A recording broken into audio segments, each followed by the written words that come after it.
As we've talked about, President Biden is not on the Democratic primary ballot after he chose not to file in New Hampshire because New Hampshire set the election date earlier than when the National Party wanted. But supporters are still pushing for voters tomorrow to write in the president's name on their ballots. News 9 sat down with former Governor John Lynch, who says while he doesn't agree with the DNC's decision to write off the New Hampshire primary, he is still encouraging Granite Staters to vote. It's very different if there's an open seat. There's no incumbent. That creates buzz. More candidates run. More credible candidates run. That creates a buzz. Right now we have a situation where it's unusual. I mean, we have an incumbent not on the ballot. Go to the bottom.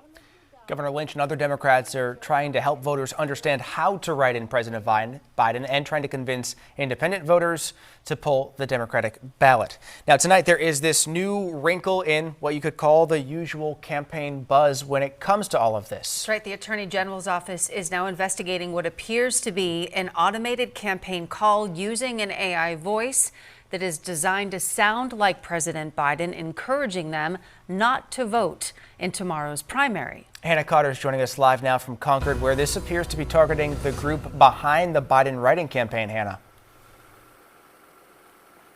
Steve, Jen, the AG's office is calling this a possible case of voter suppression, and concerns have been raised about how it may affect voter turnout for President Biden's supporters. The message went out yesterday, encouraging people not to vote on Tuesday, but instead to wait until the general election.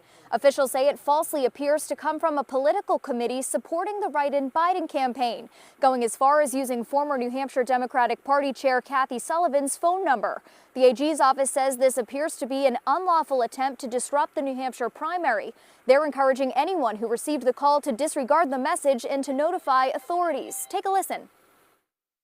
Voting this Tuesday only enables the Republicans in their quest to elect Donald Trump again. Your vote makes a difference in November, not this Tuesday. As if you have a limited number of votes, which is not true. And it may reduce the number of votes that Joe Biden gets tomorrow.